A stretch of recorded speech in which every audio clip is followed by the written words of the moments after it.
I want to change lives. I want to show people how to progress in their money. I want to show people how to progress in their mindset. I want to show people how to progress in their brand so that way they can take care of their family, take care of their finances, and experience freedom.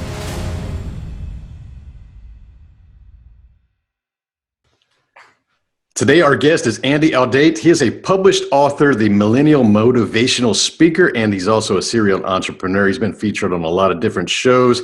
He rocks the stage, and he takes this touring speaking event around the country, and that's how he's really grown his influence and audience. But he's widely recognized as an eminent speaker with a delivery that is high energy and human potential stimulating. Good guy. I've seen him online. He's always out there making an impact, trying to help people. Andy, welcome to 365 Driven Podcast. Man, Mr. Tony, thank you so much for having me on your show, man. Are we doing video and audio, right? Absolutely, man. We always do video and just get the people out there because you know what? Some people just like to hang out on YouTube and watch things, and some people prefer to listen. I know I've seen you working out at the gym too, so I listen to podcasts at the gym or when I'm driving. That's when I really get my pod time. Yeah, likewise. You know, I wake up at 3, so I've been up since 3 a.m. this morning. And, you know, on my way home from the gym, even though I have a gym in my apartment complex, but on my way home from the gym, I definitely want to listen to either audiobooks or podcasts, get my mind right for the day. Cool, man. For the listeners that may not know who you are or what you've done or how you're accomplishing things, let's give some context. Like, how old are you right now?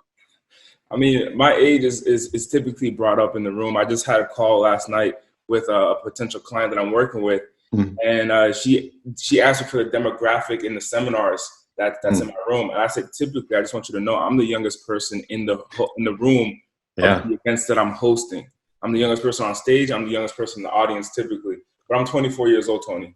Awesome, dude, because you're out there making a lot of waves and really starting to help a lot of people. So it's cool to see younger guys like yourself. I mean, I'm 47 to give you relative in context too. So seeing people out there really putting themselves out there and sharing their message and trying to make an impact. Because there's so many people like you're a millennial motivator. I mean, let's face it, the millennials get a bad rap, don't they? Yeah, and I want to make a complete shift in when you think about millennials, and I want to do it fast because I have a mentor that says, Andy, what you have right now is your age. So I can't fuck around. If all I have is my age, you know, to say, hey, I accomplished just before 30, because after 30, it's gonna be what I'm doing is not gonna be as as impressive if I'm doing it after 30. Oh, you're okay, you made $1 million, you know, you're a millionaire at 30. Congratulations. You know how many millionaires are at 30? But they say that you're doing these type of things that I'm doing, which is hosting progression conference seminars around the country. It's showing small business owners how to market their businesses and doing it under the age of 25, man. To some, it's impressive. To others, it's a norm. So age is something I have on my side right now. Yeah, I think it definitely makes you stand out a little further when you're a younger person out there that's actually super driven and putting yourself out there. Because let's face it, there's a lot of people don't really know who they are until they're 30. And I think it does give you a little bit more value because it's a way to stand out. I mean, like conversely, here I am in my 40s. I'm very physically fit for my age. I stand out in the peer of my crowd because of that. So when you see dudes in their 20s, you think they're going to be in shape for the most part. When you see dudes 40, 50, and 60 that are in good shape, it's like we stand out a little bit different. See, there's like this cool dichotomy, like this age things. Like, how can I do these things to stand out? How can I live by a different example? How do I not just conform to the age group that I'm typically, you know, put into in a box, right? Right. And that brings me to, you know, you essentially talking about not being average. You know, when I wrote this book over here, No More Average, I was 22 years old. And essentially in this book is talking about being out of the norm in your area and changing your environment. So even you, Tony, you know, talking about your health and your fitness in your immediate circle, it's like, damn, but Tony, look how Tony looks like, man. Why don't I fucking look like that? Right. Yeah. Yeah. So that's cool stuff, man. So I want the listeners to know a little bit about you. I know you had a pretty challenging childhood and things like that, but I want to hear it from your perspective because I know that's something you like to share. Honestly, it's very interesting, man. I for a long time I didn't share about my past for a long time, and it wasn't until recently where there was this one podcast that I did, and I can tell that the podcast hosts come from a similar background that I had. Mm-hmm. And he was like, it's okay to share. And in this podcast, like I'm starting to shake in my hands a little bit, and my eyes get a little bit watery, because I'm going back into a time in my brain that, I mean, I guess I just had to survive. And I wouldn't say like, you know, I was shooting people every day or people, you know, it wasn't that bad, but to the human mind, it was a challenging environment to grow up in. And the thing is, you don't know what you don't know, because when I talk to people back from home, it's as if they have no clue that they're they have no clue what type of environment that they're actually in. And because you're raised in that environment. So like I say, if you're a fish in dirty water and you were born in this dirty water, you don't know any better. Yeah. But when I moved to California and I saw the difference in the type of environment, I didn't have to look. Now, there's portions of California that's bad, and I get that. So I understand now that it's actually just perspective. But I know that when I was growing up, I had to always look over my shoulders. And I remember when I think I was going into 12th grade, and my grandma made a point to me that that my little brother, so what are you in 10th grade? You're like 14, I think, 14, 15? Yeah. My little brother was going to my grandma's car, and there was a couple, like three men walking by. The three men walking by, and my brother's body language tensed up, and he was not going into the car until these men walked by. Like he was on guard until the men walked by. And my grandma was like, "Why can't you just get in the car?" And my grandma didn't understand the type of environment that we grew in and what it did to us subconsciously, because I know my brother was just essentially just anticipating or preparing himself for any attack. And that's the type of mentality that we live in. But to a certain standard, that's normal. Yeah. We call that normal. But once I got out of that environment, then I realized, that's not normal, man. That's predatorial. That's protection. That's mental protection. And you got to make a deliberate decision, A, to stay in that, or B, to get out of it. What city was that? What city was that you grew up in? Oh, I grew up in Pawtucket and Central Falls, Rhode Island. So okay. Central Falls Rhode Island itself is the smallest state in the country. Mm-hmm. The city that I grew up in was 1 square mile, literally 1 mile. So if you want to see crabs in a bucket, that's crabs in a bucket where there's only 1 or 2 grocery stores. You know, there's I think two gas stations, and besides that, a bunch of people living on top of each other. You know, it's really, really small. From one end of the city to the other end of the city is 1 mile direct. Man, that's a unique perspective. I think I liked your fish in the dirty water analogy. That's something that people don't know, man. It's like I traveled all over the world. It's the same way. We definitely live in a bubble here in the United States compared to a lot of different countries and even a lot of different inner city areas here in the United States itself. And for most people, they just don't understand that because they've never experienced it. You know, they see things on TV and it's just not the same. You were immersed in that. So how did you get yourself out of that mindset and like start to think about, what do I want to do with the rest of my life? I started dibbling and dabbling on the internet. So the people that, you know, when I do these podcasts, I hope to reach someone who's like me, when they like someone who's 16 years old, laying down on his bed, living in that type of environment, or even a worse environment, laying down on their bed, and they're like, there has to be more. And they type in black man successful, or they type in positive motivation. They don't even know the correct keywords, but they're starting to type in the keywords that when you post this on YouTube, that your assistant, your VA puts in on the tags, motivation and or black entrepreneur, something like that. And then they find this and they're like, it's possible. So when I was 16, 15, around that age time, I was laying down on my bed, with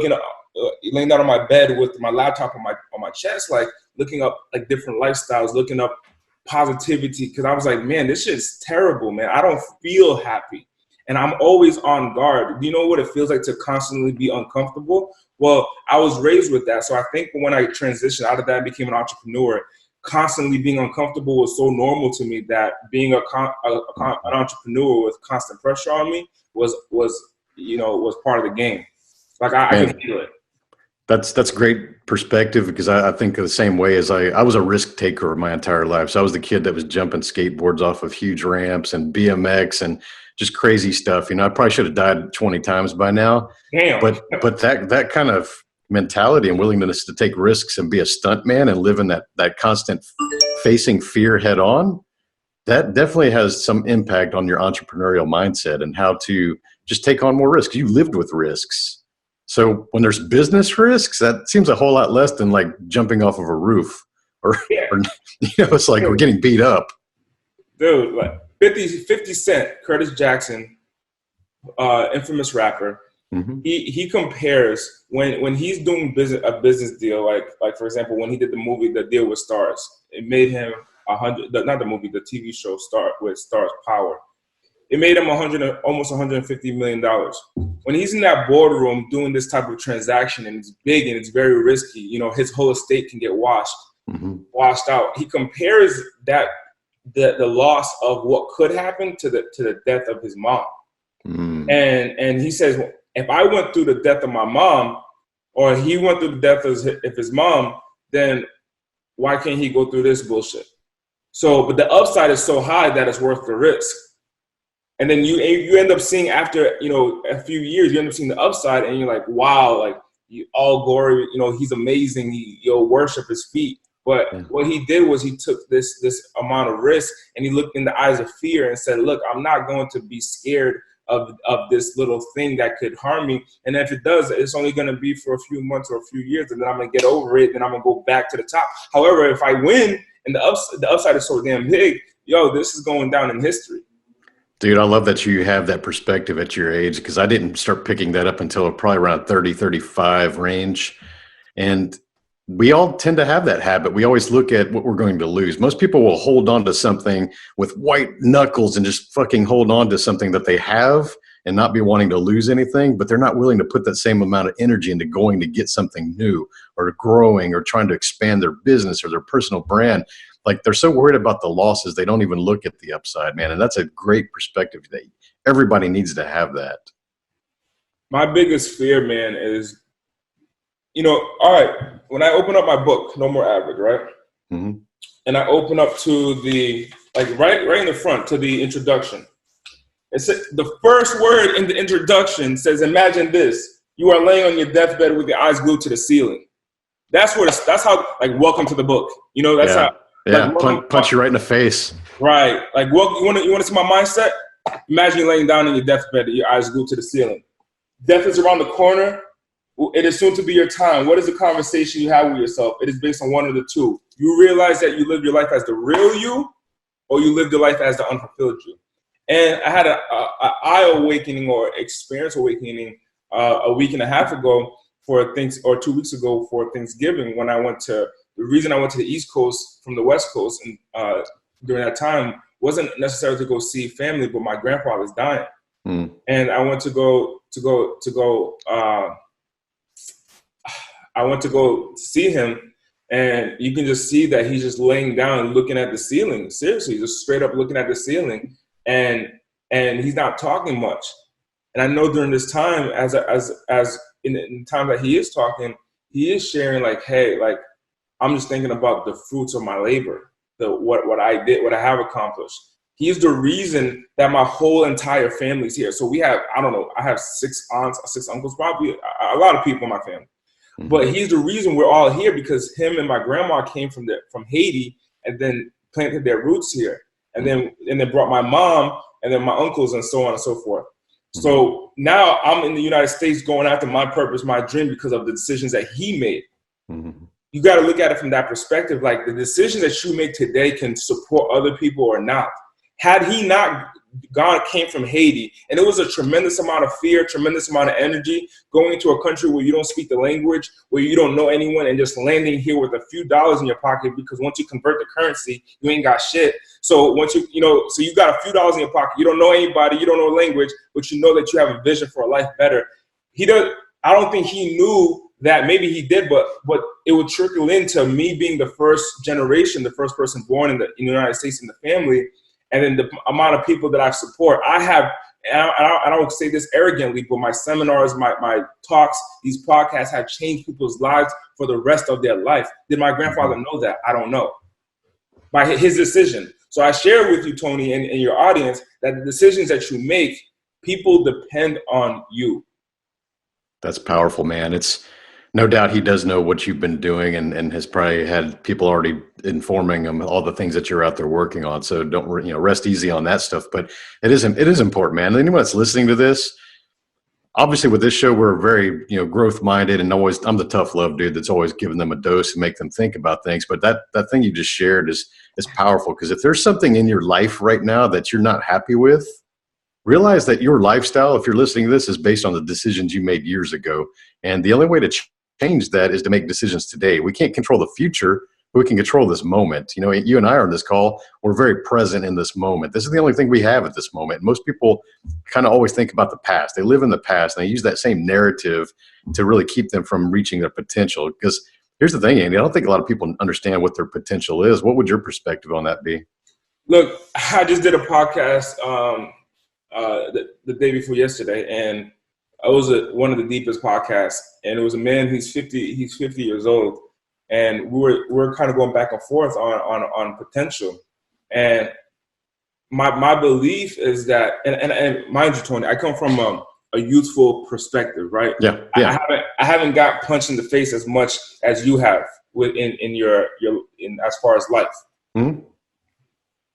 So I come from an infant mindset where I'm like, hey, let's do it big, and let's do it gravy, right? Yeah. But the thing is, I have gotten smacked in the face, and I've gotten smacked in the face more than the average human being in their lifetime in the short period of time that I have been alive. And my thought process, or my concept of life, is that there is literally unlimited potential. And what I mean by that is that if you think about as the highest, the most successful person, and you backtrack to their roots, they had the same type of birth that you did. Mm-hmm. They came out of a woman. And when they came out, they were completely ignorant. They were completely ignorant and had nothing else besides their mind, their brain, their fingers, their feet, and their body. Now, some people had different environments.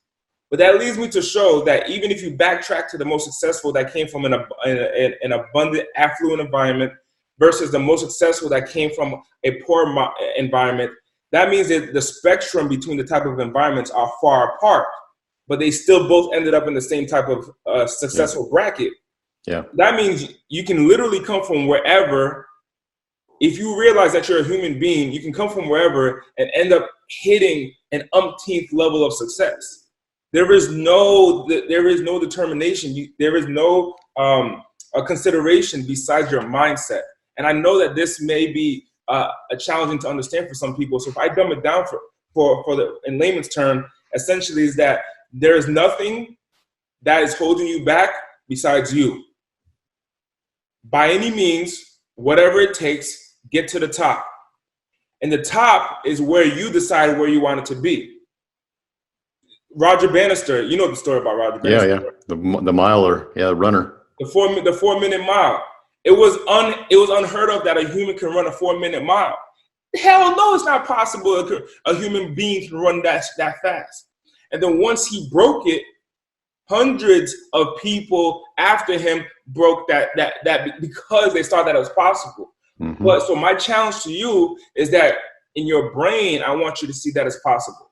Whatever that is for you. So I do a closed eyes exercise in my own life where I close my eyes and I see the way that my life is. Man, I saw my girlfriend, brother. Like this was the most recently. So before this, so this was like a couple of weeks ago. Before I did this exercise a couple of weeks ago, I've done it in the past. And in the past, The last time I probably did it at this deep was it must have been like 2016. So I saw myself on stage and speaking on stages across the country.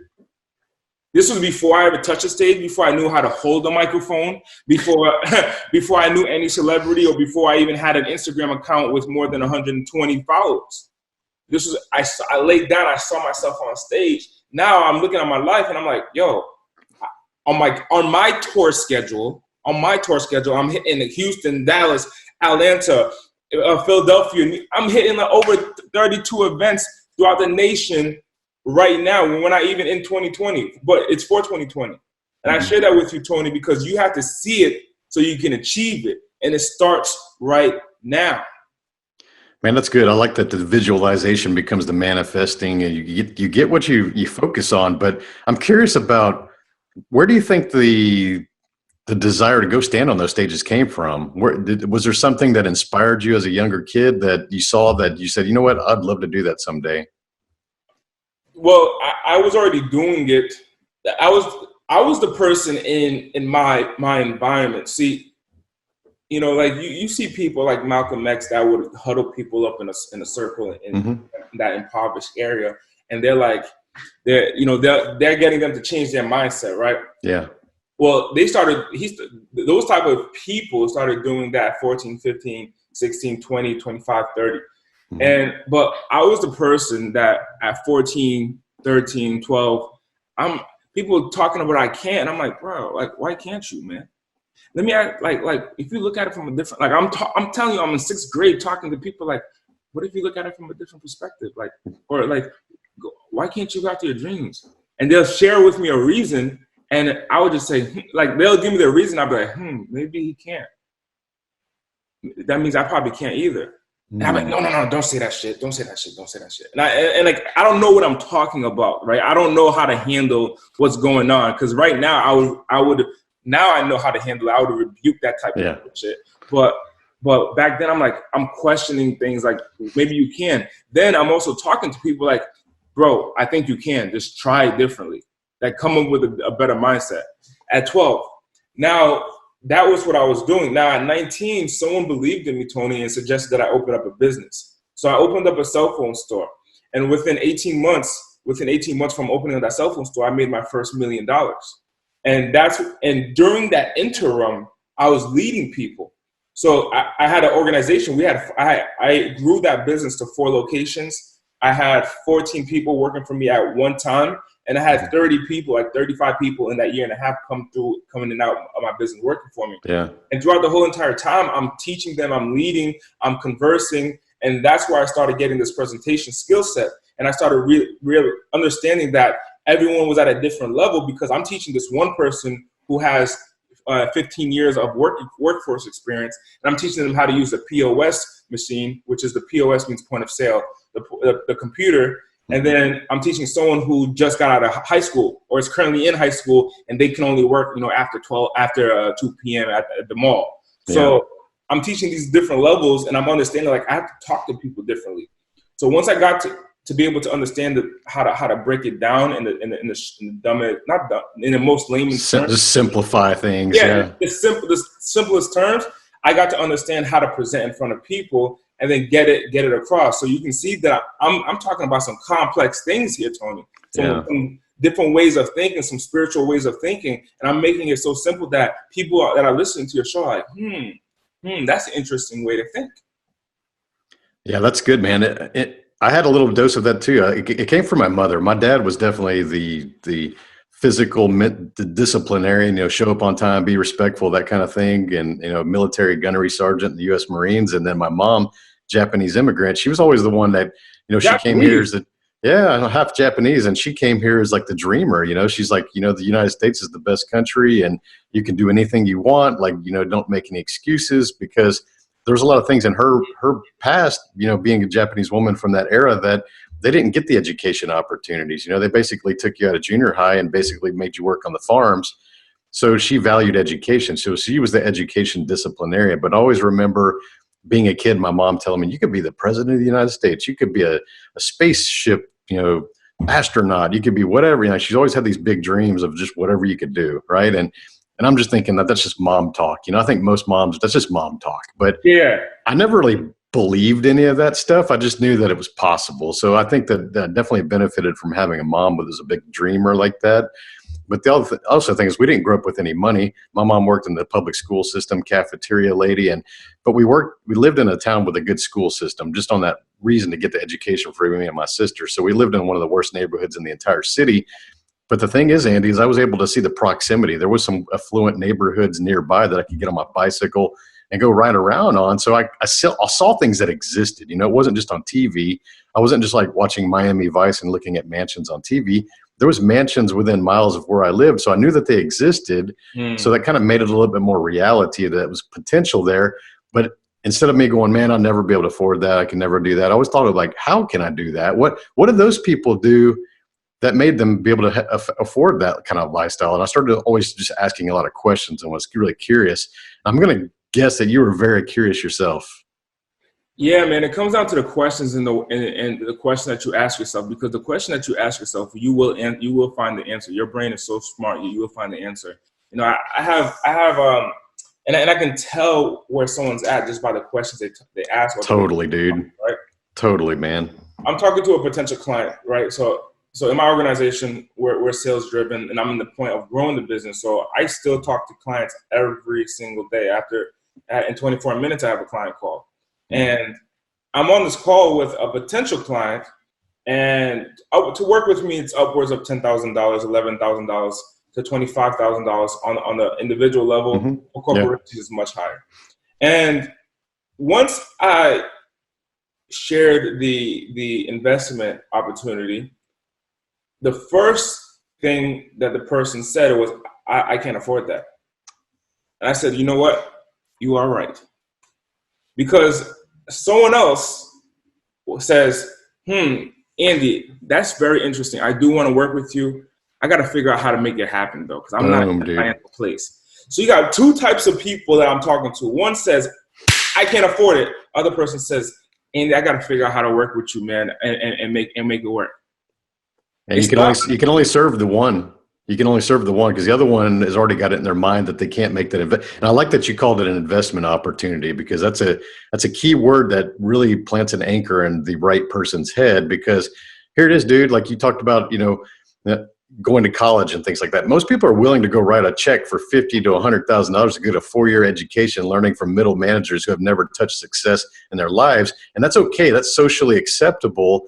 And that's considered an investment. But there's so many people that don't understand investing in a coach or hiring a company to help them get to the next level. They think that is a cost, man. We're definitely in a transition right now. I can definitely experience this transition because there's the point where it was so common that when the United States took this concept of the manufacturing of employees from Europe way back before you and I were born, that they took this concept and they brought it here to mass produce employees. We're definitely past that now, and we're in the transition where people are getting the concept now of like, hey, I don't have to be an employee, or I don't have to stick to certain rules and guidelines. And it's because of these type of podcasts and these type of shows and people like you and I that get up on platforms and we share our message of, hey, you can grow. And now, so when you talk about college versus like investment opportunities to work with a coach or to just grow your business or to grow your concept, my theory is in the future, everyone's going to be an entrepreneur. And this is the first time I'm actually saying that publicly, where I believe everyone, like in my organization, I'll just have a bunch of entrepreneurs working for me. That's what it'll be.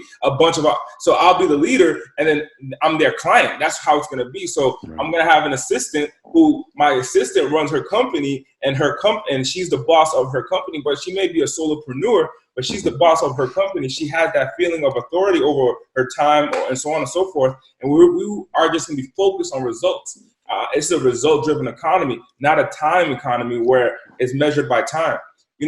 I teach people about the 5 different currencies. Currency number 1, I'll share that with you, is knowledge. You have knowledge, relationships, you have money, and you have barter. That's 4 currencies: knowledge, money, relationships, and barter. But the last one, which I'm going to touch on here, is energy. Man, when I worked for Wendy's didn't pay me for my time. They didn't look at me and said, "Oh my gosh, you're Andy Audate." You know what? Because you know what? You have 700,800 hours in your lifespan. If you do the math, 365 days a year, you live for 80 years, that comes out to be 29,200 days.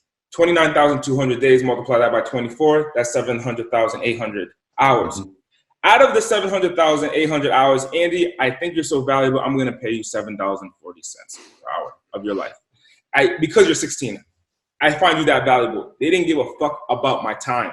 What they did was they cared about my energy, the energy that I can produce. Yeah. So the currency that I paid Wendy's in was energy, and they paid me back in cash. That was a currency exchange that we did. Right. So they paid me to flip the burger.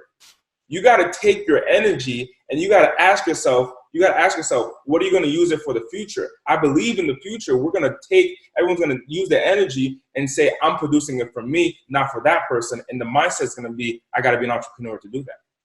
Dude, that's a great perspective. And I actually do see that. I think, so I'm Gen X. So I think once all the baby boomers are left the corporate world, and there's going to be a lot of regime change, because we were always on the verge of the internet. You know, we started getting on the internet around the late 90s, and we started to see how we can make money without time. So prior to that, I was always the go get 3 jobs and just keep trading hours for dollars. That's the employee mindset that we're always raised with. If you want more money, pick up extra shifts, get an extra job, work part-time, do whatever you can to go make extra money, right? So internet comes along and I start making money while I'm sleeping, while I'm on vacation. I was like, what is this? This is so, it was really hard for me to understand that. It was like this disconnect, like time is not equal to money. I've heard this in my entire life. Time is money. Money is time. Like, if you're out there and you're saying that, you're full of shit. Like, shut up. Like, quit saying that, because it's not true. That is the employee mindset that's going to limit most people, because they think that they got to go trade their hours for dollars. It's not true nowadays.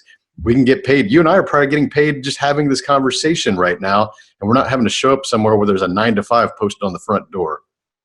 Oh, I got paid doing this podcast. So here's what's gonna happen, Tony. Here's what's gonna happen, brother. Let me tell you what's gonna happen.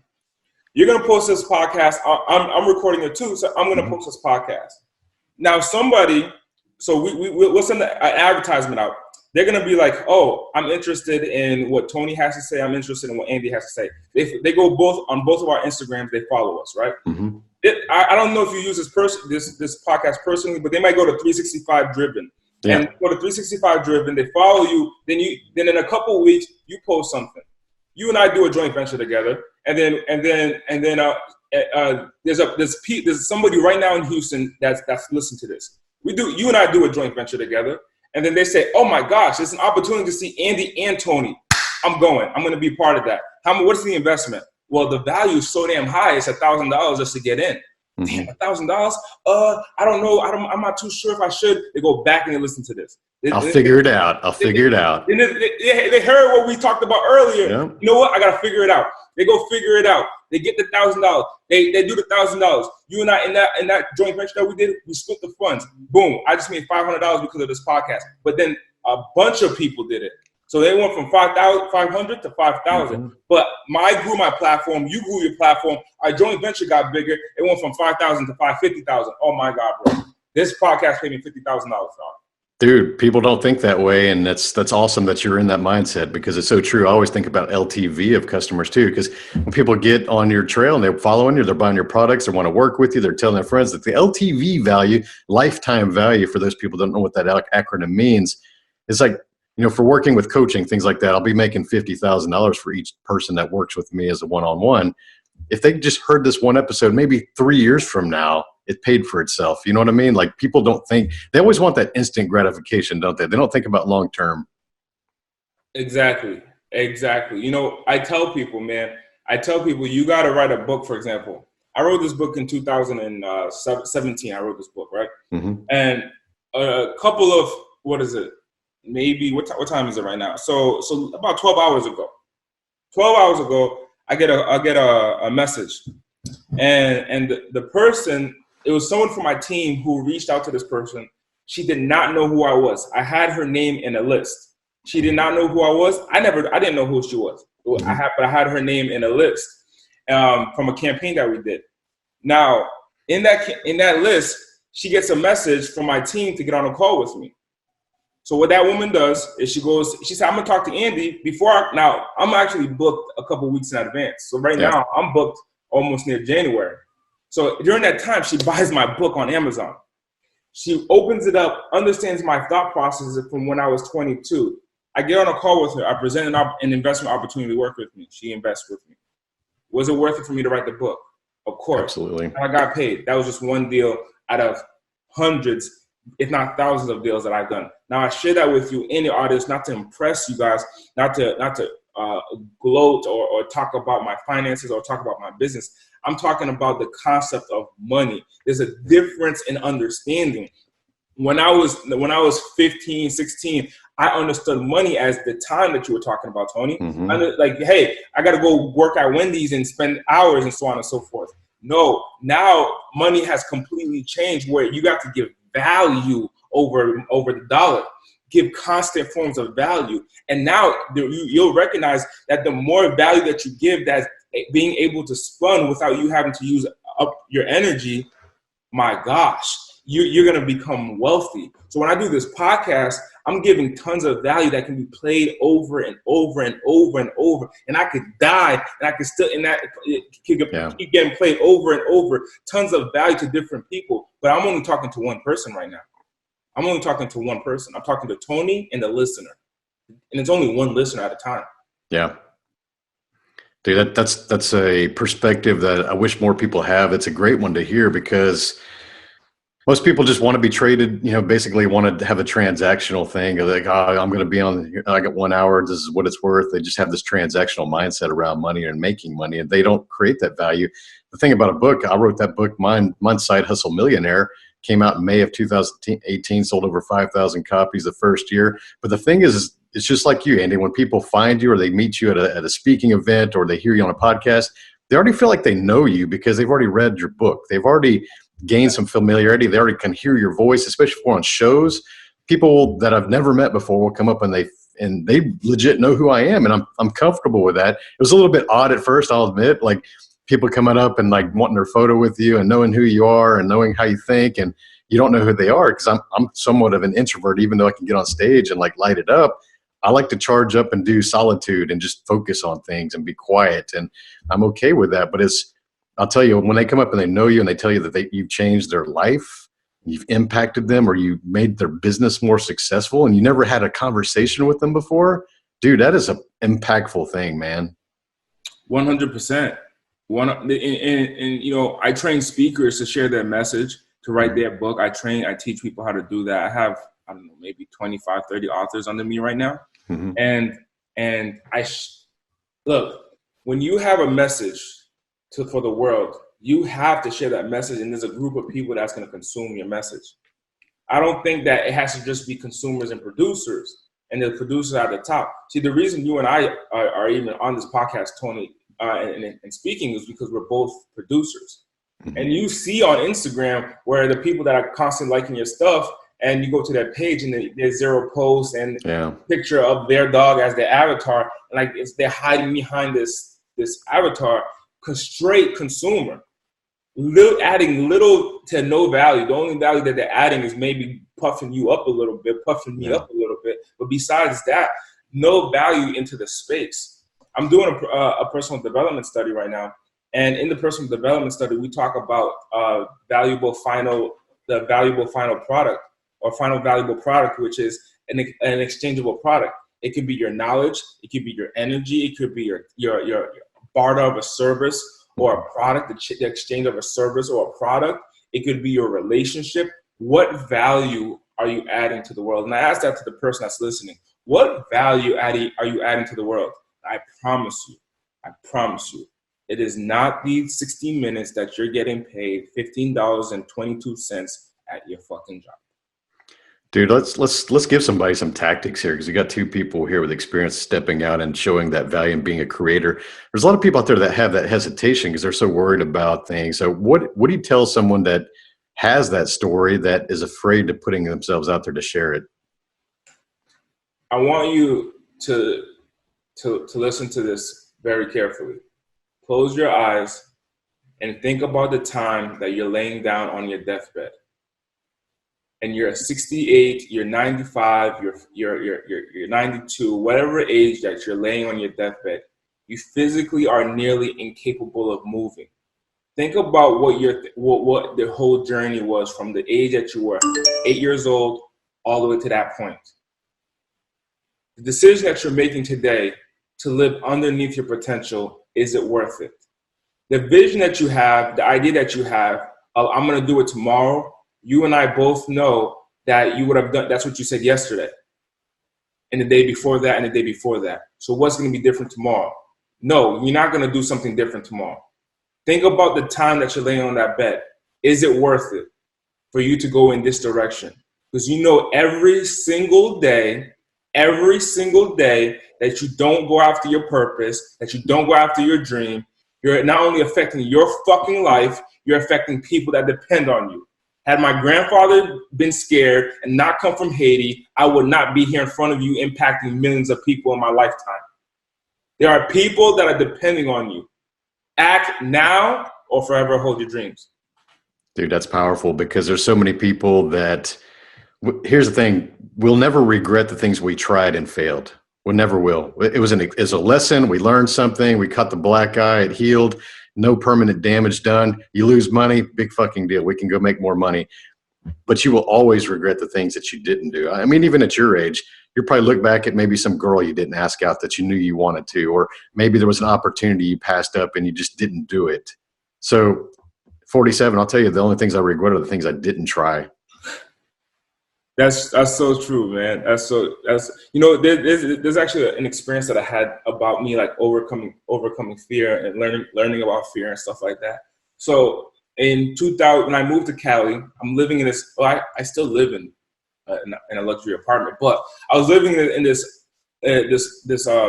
nice apartment, right?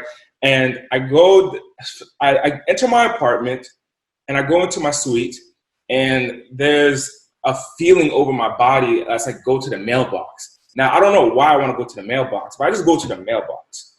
And I get down to, and literally this feeling is like, yo, there's something down there for you. And it's not mail. I'm not even talking about mail. So I go down to the mailbox, and I go to pick up my mail, and I see these two girls over there, man. Like, I'm talking about these two honeys, Tony. I'm talking about honey, jam, all of the above, you feel me? Yeah. And as I'm going to the mailbox, and I take the left into the mail corridor, and I look to my right, and I see the girls, and I'm like, man, I want to go talk to them, but I'm nervous. I don't know what I'm nervous for, if it's rejection or whatever. I'm nervous. So I go to the mailbox, and at the mailbox, I say to myself, if I leave here and I look up and they are still here, go talk to them. Like compare it to death, bro, because like, you go talk to them right now. Like I'm constantly comparing my next step to death. So I compare it to death, bro. Go talk to them. So I compare it to death, and I'm like, oh well, death is actually worse than whatever I'm gonna experience here. So okay, and I know I'm gonna die. So you know what? Just go talk to them. Yeah. So I walk up to talk to them, right? Next thing you know, they're like, oh my gosh, man, you're so cool. And I'm like, you guys are cool. It's 11 o'clock at night. She says to me, why don't we go upstairs to the pool, to the rooftop pool? I'm like, all right, I'm gonna go drop my mail off at my apartment. Let me get your number. So I get her number, and she's like, oh, I'm a twin, by the way. I'm like, okay, so bring a twin. So these two honeys, they're friends, and then one of the twins. So I go up to my suite. I put it in, and I'm like, oh man. I go up to the rooftop. They're there waiting for me. Like, oh, what's up, Andy? So we start talking. We end up becoming good friends. But here's what I learned in that situation. Nothing else happened after that. Mm-hmm. The stuff that I made up in my mind was fake. That they were going to reject me. They're not going to talk to me. They're not, so on and so forth. Mm-hmm. I ended up learning so much about. This was when I was new to LA. I ended up learning so much about Los Angeles as far as the culture here, who to befriend, who not to befriend, the drug culture here, who to stay away from. I learned so much from that one conversation that it probably protected me from going down the wrong rabbit hole. Yeah. However, I share that with you because I made up some stuff. I made up some stuff in my brain talking about oh, they're going to reject me, don't talk to them, so on and so forth. You're missing out on opportunities in your lifetime because of false reality, false evidence appearing real. It's not real. That's fake. Fear is fake. False evidence appearing real. It's fake. It's not true. So you need to take action with the mindset that regardless of what regardless of what you're experiencing, it's not worse than death. And if it is worse than death, then you're probably already dead. So congratulations, you experienced death.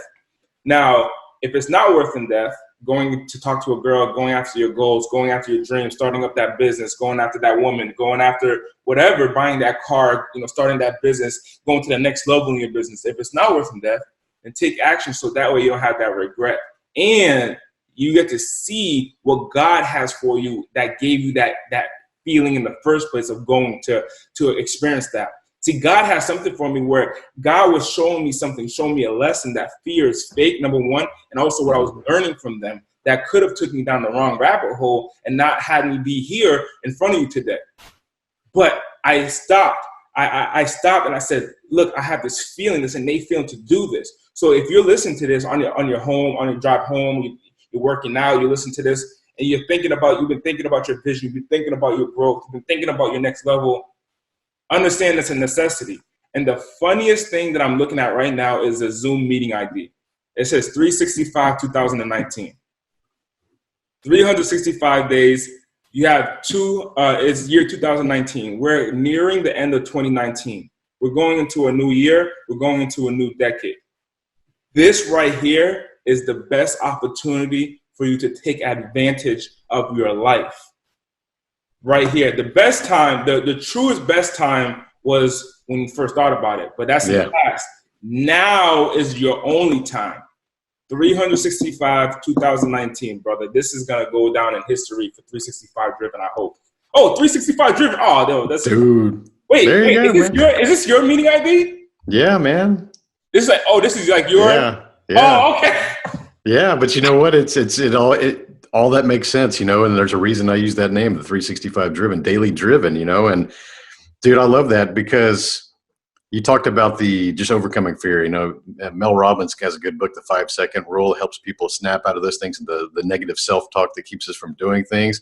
I started using things like that years ago, and nowadays I don't pass up on opportunities. If I see someone that I want to meet, I just go introduce myself because we always think about being rejected. I mean, I was speaking at an event and Damon John was on the stage, and he was after me, and I just sat near the front. So when he came off the stage, I just got off my ass and went over and introduced myself, and had a little conversation with me. Good dude, but nobody in the room. There was like over 1,000 people in this room, and I was the only one that got up to go talk to the dude when he's walking off the stage. Why do you think that was, man? Why do you think you were the only one that decided to go talk to him? I already had it in my intention that I was going to that event to meet Damon John. When they said, "Hey, we want you to come be a speaker," this is the guy that's keynote, and it's like, dude, this is going to be an opportunity for me to meet him. So the other speakers, they just hid. They didn't get up from the table. They didn't do anything. It's like, I'm not going to miss this opportunity, Oh, man. So that's the kind of thing it is, man. You just got to make yourself do it. But that was an awesome message. But I wanted to get your perspective on something because I know that anytime we put ourselves out there and we stand in the spotlight, a lot of people have this reservation about hiding from critics and haters and things like that. And I know someone at your level that's been out there, putting yourselves out there, you've definitely had some critics and haters. We all do, but I think that's a good indicator that you're doing something worth noticing. But I want you to share your perspective with the listeners on how to handle people that disagree with you or criticize you. The fact that you just said that, it makes me think that the subconscious experience, because the biggest question that I ask myself is why and what. But so why I believe that people hate and criticize. The subconscious experience is that if I'm not operating at one's level, now I don't feel to myself to be like really different than most. Like I used to, when I started speaking, I saw myself superior for a bit. I felt superior because I'm now on stage and so on. But now I realize that I have a role, and everyone has a role. It's like being in a marriage. The husband has a role, the wife has a role. Not one is superior. You just have a role. You got to do your role to make everything work. Yeah. So I realize now I just have a role, but like the subconscious experience essentially is that if someone recognizes you to be higher than them, that if they get to share a flaw and you make a change based off that sharing of that flaw, they subconsciously feel that they added value, because everyone does something out of love.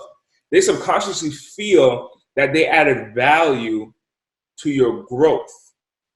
And if you're doing things so great, so well, that they look at it from the negative perspective or the flaw perspective, and you make a change because of their discovery of your flaw, then they're saying, hey, I supported him in getting to where he's at. I feel like I'm a part of his journey, so I'm going to attach myself to his success. So I what do you call it? There's a word for it. Vicariously. I vicariously am now successful. That's what being average is. Average in my book is defined as living vicariously through one another. So you're essentially doing what average people do. Just to the point where I'm attaching myself to John and saying that, hey, okay, John, you fucked up here. I'm gonna tell you to make a change, and you're looking at me stupidly, but I'm subconsciously saying, like, if you make a change, I'm hoping to attach myself to your success, like drag me along. But what that does for John is that he's like, yo, I can't bear all this weight. That negative bullshit is retarded. And no offense to anyone who has mental challenges. No. Now I got to be careful of the words that I use, because I'm using a platform like yours now. So there's no offense to anyone who has any disability. I actually just received an email about me sponsoring a nonprofit for disability using my seminars. I'm so behind them. However, I want to share that with you that yesterday I got a call, right? One of my calls, and I'm gonna give you a tool set or a mindset right now for your audience. Okay. One of my calls, my first call in the morning, was with a client, was with a potential client. I talked to the dude, and the dude says, "Hey man, before we get started on our call, I just want to let you know that your assistant, I barely can understand her. I almost hung up the call on her." Now look, set the tone negative right there, right? Already. Yeah. Now, here's what could have happened.